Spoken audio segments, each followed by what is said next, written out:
Outdoors Delmarva covers everything outdoors, including real hunting and fishing situations involving wildlife. We do our best each week to keep it tasteful, but discretion is advised. Now, enjoy the show. This week on Outdoors Delmarva. It's the ultimate test of human endurance. Actually, 3 tests in one. We'll run, ride, and swim the river for this triathlon. Then we're headed out to one of the biggest boat shows on the East Coast, where we'll dream big and jump big for one of the side attractions at this event. And this ain't just whittling. We'll show you what a World Championship wood carving looks like. Right now on Outdoors Delmarva.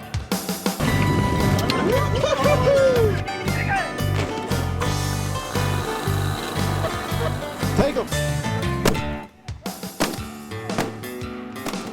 Thanks for watching Outdoors Delmarva. I'm Mike Parker. We'll be checking in with my partner, Captain Willie Dykes, in just a few minutes. Well, we know there is a lot of fishing to be done this time of year, and one of the coolest little seasons happening right now is the tog season. Yeah, taw dog or blackfish, whatever you call them, well, they like to hang out in the rocks in places like the Delaware Bay. So over this week and next, I'll be showing you a little bit of our tog fishing adventure, fishing aboard the Indian with Captain Ted Molinier and crew. The guys hooked me up. We had a nice little outing here off the coast of Lewis, Delaware. I'll tell you what, these fish are tricky to catch. Sometimes takes a little bit of endurance. Well, some other folks know a little bit about endurance around here. Southwest of here in Wicomico County, Maryland, recently hundreds of brave souls took part in the Nanticoke Triathlon. Take a look. A group of athletes, some 317 strong, assembled at Cedar Hill Park in Bivalve, Maryland, to test their limits, both physically and mentally. I just want to finish, and then I want to improve my time. The event was the 4th annual Nanticoke Swim and Triathlon. Hey, zip me up, please. Now this is a sprint triathlon event, a smaller cousin to the famed Ironman triathlon, and consists of 3 stages. A half-mile swim, followed by a furious 15.2-mile bicycle dash, culminating in a grueling 3.2-mile run. It takes a lot of dedication. You're training for 3 different events, and it does take some time, but once you start, it just becomes a passion. Men 40 and over. The athletes will compete in both male and female categories, which are then divided into separate age divisions. And with the wailing of the siren, the athletes are off.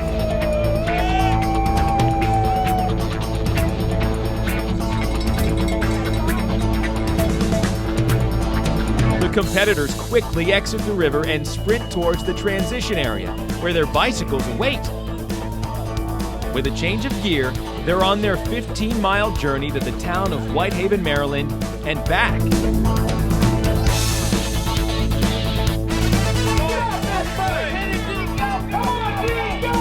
The return by bicycle to the transition area is one of the most exciting in the event. The athletes must stow their bikes and get ready for the run. Stephen O'Boyle from Federalsburg, Maryland, is away in a flash, even before the bike's wheels have stopped spinning. Your mind is a powerful thing. Your legs will start hurting, but your mind starts taking over. Go, baby, go! Run like the wind! Now the course is full of runners on the final 3.2-mile stretch that'll test the limits of their endurance.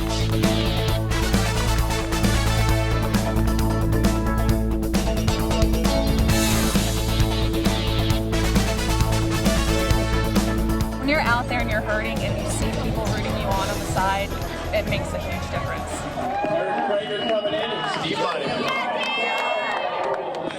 Emotions run high as the athletes, one by one, complete their journey. I'm hurt. It's all good, though. Love the pain.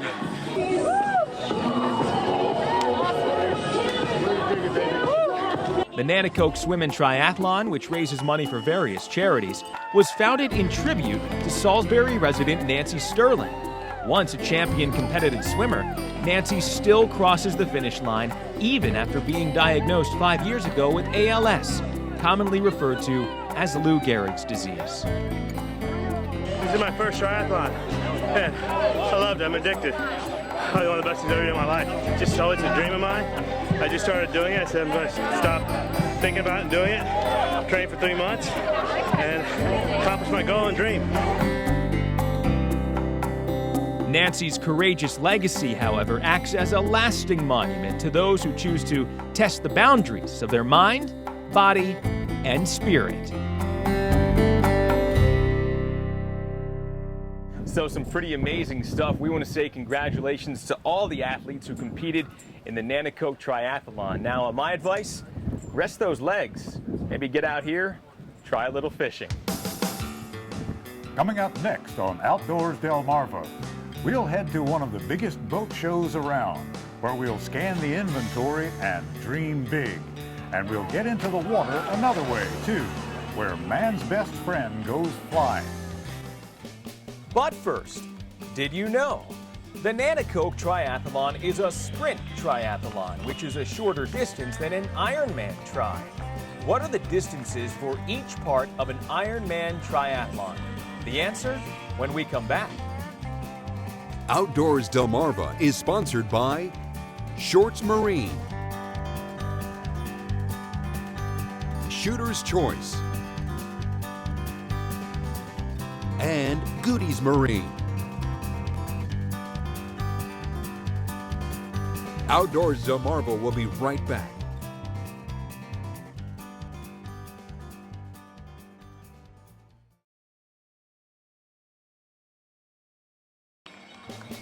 Did you know? An Ironman triathlon is the ultimate test of endurance, combining a 2.4-mile swim, a 112-mile bike ride, and a 26.2-mile run. Thanks for watching Outdoors Delmarva. I'm Captain Willie Dykes. When you're up in Chopper 16, there's no man-made landmark that sticks out quite like the Bay Bridge in Queen Anne's County. And when there's an event happening at the marina, it's pretty spectacular to look at. And sometimes I'm left to wonder if I'm missing any excitement down on the ground. Fortunately, this time I don't have to wonder.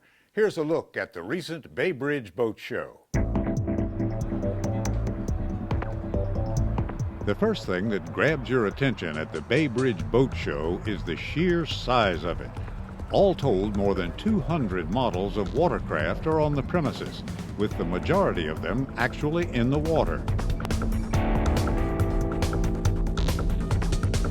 There's a number of reasons people visit a show like this, and if you're like me, it's a place to dream big. Even being able to hop aboard a luxury yacht that I'd probably have to sell a kidney just to keep gas in the engines for a weekend, but oh well. For others, it's a real shopping experience.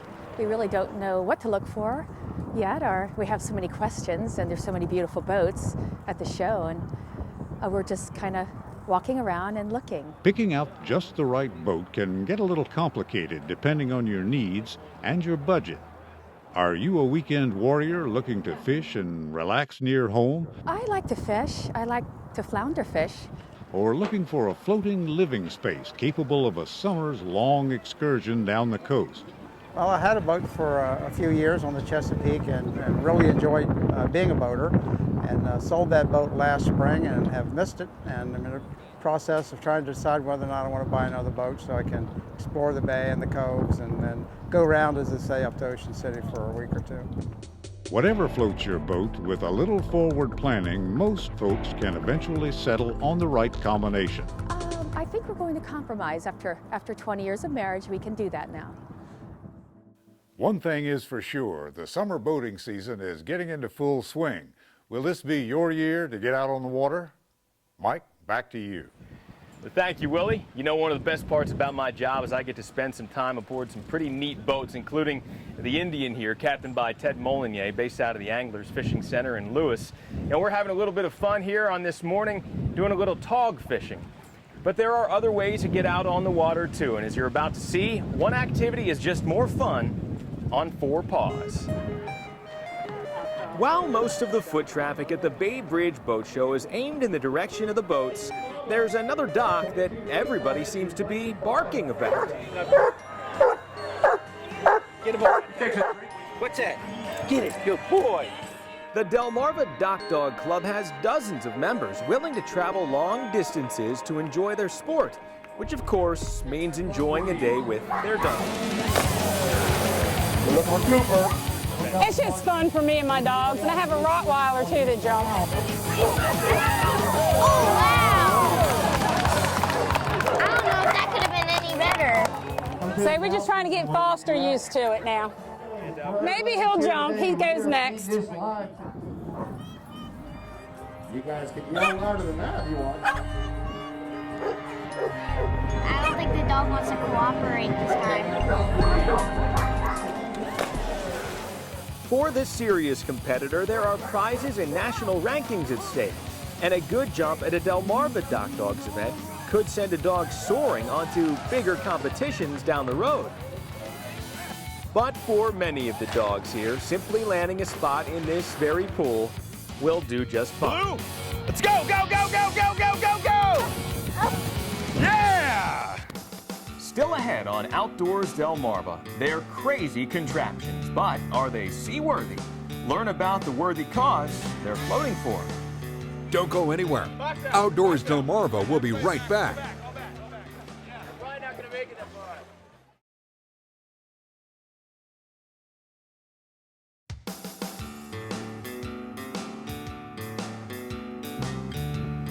Thanks for watching Outdoors Delmarva. I'm Mike Parker, back out here on the Delaware Bay this week doing a little bit of tog fishing aboard the Indian with Captain Ted Molinier and the gang, and definitely going to show you a little bit more of this trip in next week's episode, so make sure you tune in. Right now we're headed back to Wicomico County, where a group of boaters is paddling for a good cause aboard some of the craziest boats you've ever seen. Put the symbols on. Whether they're made of cardboard or beer cans, these 8 boats competing in a unique race on the Wicomico River have but one objective. The objective is to win. It is a race. It's called the Quest for the Silver Paddle, and it's basically everyone going out building the boats and having fun. Now, does it take a mastermind to build a boat like that? For him it does, yeah. Yes, that's what holds the nitrous oxide. Yeah, but keep that, that's our, yeah. Didn't go very good for us last year. We all got wet and never even got started. Our boat just kept flipping over. So this year we came more prepared.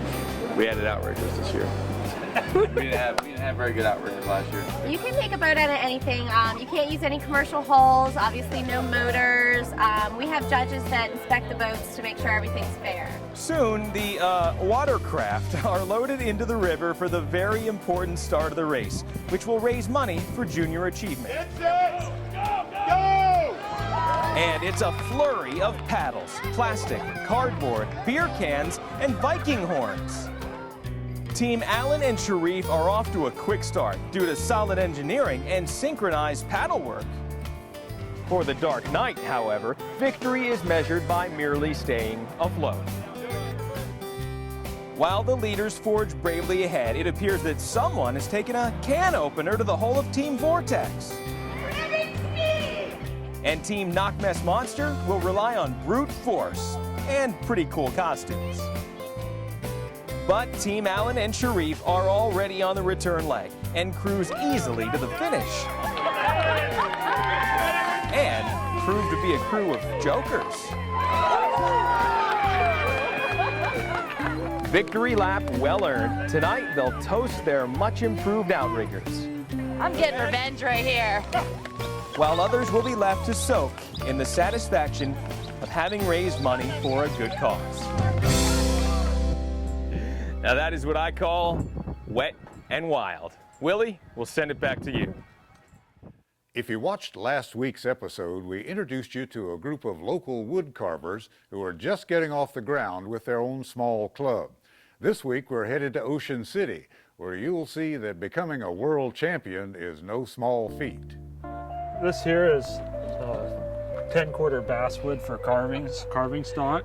In the parking lot of the Ocean City Convention Center, a makeshift lumber yard has appeared. where the artist inside you would want to believe that each one of these blanks has a potential world champion inside of it, just ready to be carved away. It's quite the opportunity for the Delmarva residents to have the Ward World Championship here in Ocean City, Maryland, and the Ward Museum of Wildfowl Art in Salisbury, Maryland. People are coming from around the world to participate in this. For more than 40 years, the best of the best have been crowned on Delmarva.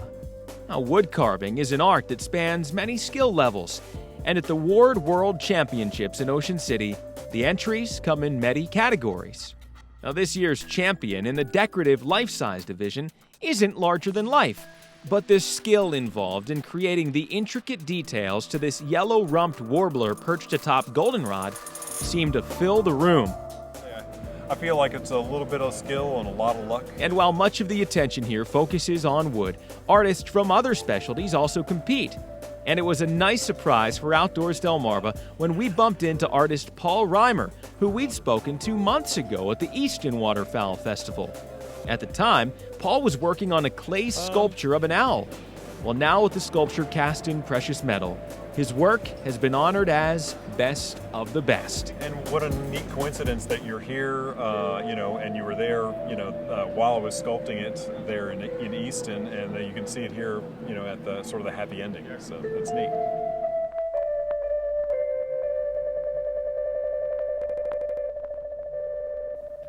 To see the world champion carvings in person, be sure to visit our friends at the Ward Museum in Salisbury. Still ahead on Outdoors Delmarva, we'll visit with an old friend. You won't want to miss this week's Scorchy's Corner Classic.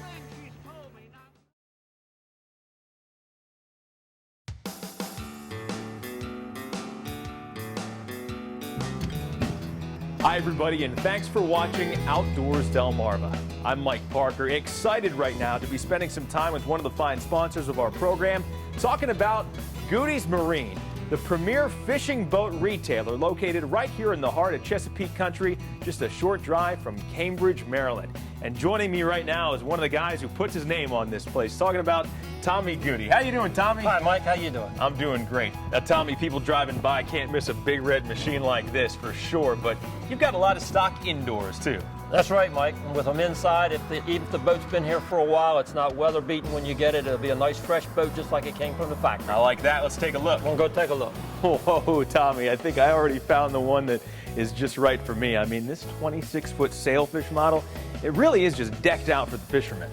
Yeah, it sure is, Mike. And I think part of what makes this really work is the people at Sailfish actually go fishing in the boat. And I love all of the onboard storage here. I mean, when you're fishing, you got plenty of places to put your gear, and that's just practical. Tommy, this is the type of boat that I think every sportsman out there would just love to get behind the wheel of. Tell me a little bit about this Alumacraft. Well, this boat here, if you truly want to get outdoors, Delmarva, this is the rig. You can use it for fishing in the summer, hunting in the winter. Well, let's face it, there's no cash for clunkers program when it comes to boats. So if you're looking to improve your fuel efficiency, Tommy, I'm guessing one of these new 4-stroke outboards just might be the key. That's true, Mike. They're anywhere from 2.5 horsepower on up to 350 horsepower. And when you repower your boat with one of the new 4-strokes, you'll save about 35% on the fuel. Well, one thing you'll notice here at Goody's Marine is their great location. I mean, located right here on the canal leading out to the bay. Tommy, I've got to think that is a huge benefit for your customers. It sure is, Mike, because then when you come to get your new boat, we'll show you how everything works so that you're very comfortable with the boat and have an enjoyable summer with your boat. And I see you've got somebody waiting for you right now. I sure do. I'm going to have to run. Appreciate you coming down. Enjoyed your company. Well, thanks for sponsoring Outdoors Delmarva. Well, from the smallest John boat to fishing in the lap of luxury, Goody's Marine has it all. Fishing boats from fishing folks. We'll be right back. Coming up next, we'll take a look at your latest viewer photos. Outdoors Delmarva viewer pictures are sponsored by North Bay Marina.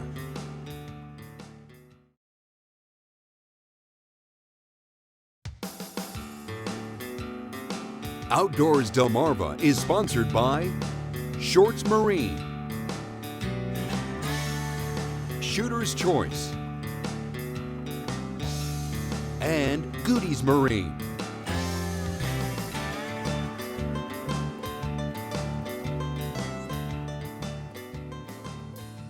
And now, it's time to visit with an old friend. Here's this week's Scorchy's Corner Classic. is no problem. I'll remember this. Let's get in this boat. Keep your body low. You want to step back there towards that seat there and never stand up in the canoe. Never stand up in a canoe. Never stand up. I'll remember that. No, Scorchy, you never stand up in the canoe. That's right, you never stand up in a canoe. I've learned all there is to know about canoeing today. I'm an expert. My teacher, Cheryl, has taught me well. I haven't forgot one thing she's told me, not one thing. I remember it all. Except never stand up in a canoe. Scorchy is wandering our Delmarva's land for TV 16 News. And I've lost my glasses. Before we get to this week's viewer pictures, we have a question from a viewer about last week's show. Yeah, Tinsley Meekins from Dorchester County writes, enjoyed your footage of duck boss Carl Hammond and the wood ducks. I have a pond here near Trapp and Cambridge, and we have wood ducks, but the starlings and blackbirds keep building nests, which keeps out the ducks. Do you have any suggestions on how to keep out the blackbirds? Tinsley, we took that question to Carl, and here's his answer. Well, starlings are a real problem. I think that's what she's speaking of. They're worse when you put them out in the open, not quite as bad if you put them down in the woods, your boxes. All you can do is make it uncomfortable for them, and maybe they'll move away. Well, sorry, Tinsley. As they say, Willie, I guess you can choose your friends, but you just can't choose who lives in your duck boxes. That's right, Mike. And that brings us to some of the pictures sent in by our own Outdoors Delmarva viewers. Here's proof that Tinsley is not alone. Elaine Woodward from Oak Orchard, Delaware, sent in this shot taken at Bombay Hook Refuge. There's an owl peeking its head out of a wood duck box. Guess he didn't know he wasn't supposed to enjoy the accommodations. Well, lots of big rockfish being caught here as we enter the last week of the trophy rock season. John and Tina Doak from Parsonsburg sent in this shot after a successful morning aboard their boat, the But Honey. Tina's fish was 43 inches, 29 pounds. John's was 49 inches, weighing in at 40 pounds. Well, we love sharing your outdoor photos and videos here on the show, so please keep them coming. Just email me at mparker@wboc.com and make sure to check us out on Facebook. You can post your pictures there too. Well, Mike, as quickly as this week came, it is gone. And I hope that's not a sign of things to come. I'd like to enjoy this spring weather for a little longer. Yeah, tell me about it. But we have got a busy schedule of new adventures to come, so we hope to see you right back here next week. Until then, for Captain Willie Dykes, I'm Mike Parker reminding you to get outdoors, Delmarva.